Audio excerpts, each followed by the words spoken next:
So one of the things that I get asked the most by my non-UU colleagues is how it is that we can possibly craft worship each week that speaks to people with different beliefs. My response is usually a chuckle and something along the lines of, "You do it very carefully."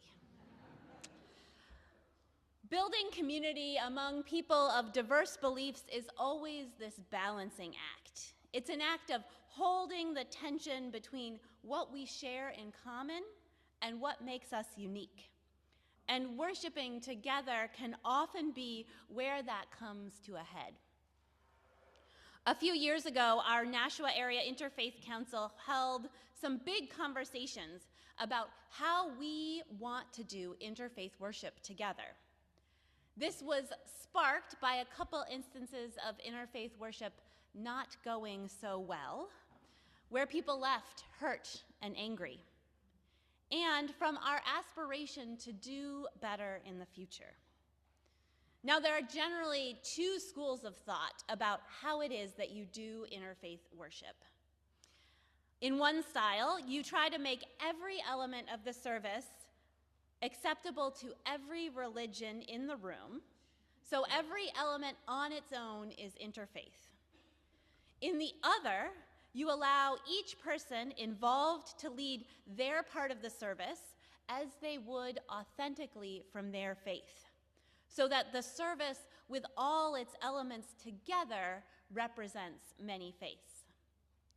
One way emphasizes commonality, while the other emphasizes difference, and neither one is perfect.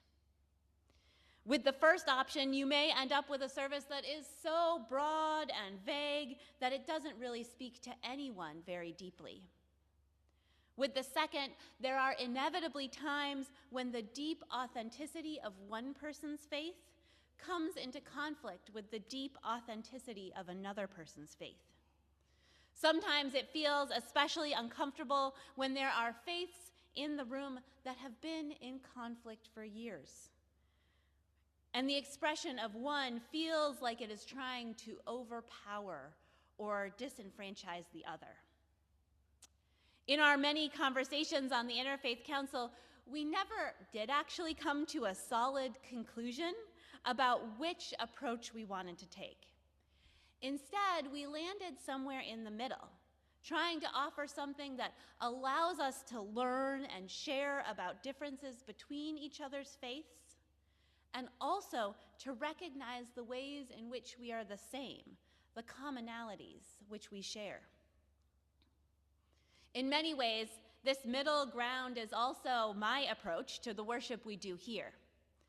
Although Unitarian Universalist worship is not quite the same as interfaith worship, it is a very similar balancing act. I know, for example, that there are those among us who hear particular words in worship, words like faith or God or grace, and those words don't connect at all. And at the same time, I know that there are those among us who long to hear those words more. So perhaps my real answer about designing worship for people of diverse beliefs should be that no one is perfectly satisfied, ever, but we've decided it's worth it to be together. And I know that worship is not the only place where we are holding these tensions, though it is the most obvious. Whenever you seek to build community with people who hold different beliefs than you have to walk that delicate line of seeking that which holds us together and honoring that which is different.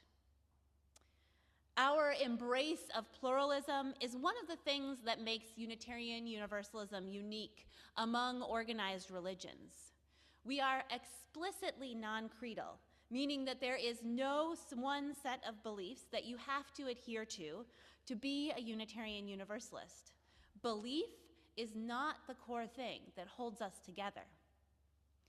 Sometimes this means that Unitarian Universalism is categorized as a religion of orthopraxy rather than orthodoxy. Orthodoxy is the one we are more familiar with, meaning right belief, holding particular beliefs.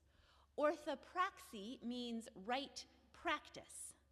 A lot of traditions are actually a mix of both. It's hard to really categorize, but there's often emphasis on one or the other.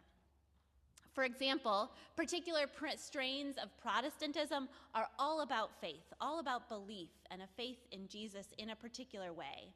And that's the thing you need to be considered part of the religion. Judaism, on the other hand, is one of the best examples of the other side of things, where the practice is more important. The particular beliefs that people hold are less important than the traditions, the rituals, and the rules. Now, in some ways, we UUs fit really well into that category of right practice. We are covenantal rather than creedal, meaning that what brings us together is how we agree to be with one another and how we agree to be out in our world. That reading that Ginger shared talks about this idea that it's not what you believe, but how you hold those beliefs that matters for us. With pluralism as one of our core values, we cannot be a tradition that uses our beliefs as a bludgeon or pushes them on others. We have to hold ourselves open to the beliefs of others, which is one of the more challenging practices sometimes. But at the same time, this idea of right practice isn't quite correct for us either. We don't have a strict set of rituals or traditions or rules. And the traditions that we do have are ever evolving and changing as we learn more about the world and about ourselves. But if we are neither about right belief or right practice, what are we about? Does that mean that you can believe whatever you want and practice this tradition however you want? I know that is what some people come into Unitarian Universalism believing, but that's not quite right either. There are actually limits to what you can believe and how you can live out those beliefs even in Unitarian Universalism with our big tent. And this is why I like to talk about our tradition as being a people of diverse beliefs and sharing a common faith. You might say, there's no difference between those two things. What are you talking about? But what holds us together is not right belief or right practice, but shared values. Values are a different way of thinking about belief. They're similar, but not quite the same. They are about the broad strokes and not the specifics. They each, in that story about God's hat that I shared, the two sides were very much arguing about specifics, right? They weren't arguing about whether it was a hat that God was wearing or a bow tie or a boa. They knew it was a hat. They were arguing about the color. One of the best examples of how beliefs are different from values is when we think about the way we think about the afterlife. You saw all those different beliefs we have about what happens after we die. But there's one thing that we all have in common, and that's this idea that everyone is going to the same place, wherever it may be. This is our Universalist heritage coming in strong. That original Universalist heresy that a loving God wouldn't send anyone to hell now manifests as a deep trust that wherever it is that we are going, whether in this life or the next, we are going there together. And so, if you believe that some people go to one place after they die and others go to another place, whether that's because of their actions or their identity, that's an example of a belief that doesn't fit well into the shared values of Unitarian Universalism. Throughout our history, Unitarian Universalists have really struggled to name what it is that we hold in common. We worry that naming these commonalities will detract from our commitment to pluralism, from our deep history of freedom of belief. But part of holding the tension is trusting that two things can be true at the same time. It can be true that we are a people of many diverse beliefs, and it can also be true that we hold a common faith. This is a tension I think is worth exploring more, because there is a lot that we share.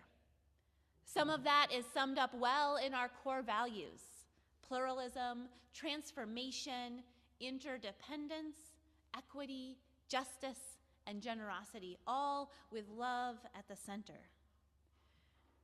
And some of it we are still figuring out how to express. The beauty of pluralism in our faith is not just about diversity. It's also about the choice to be together, to bring that diversity in conversation, and to seek connection despite those differences. There's this fear that if we focus too much on the commonality, our differences will be neglected, and if we focus too much on our differences, we'll forget what holds us together. But I believe we can do both, and that we can hold the tension between difference and commonality, that honoring both matters.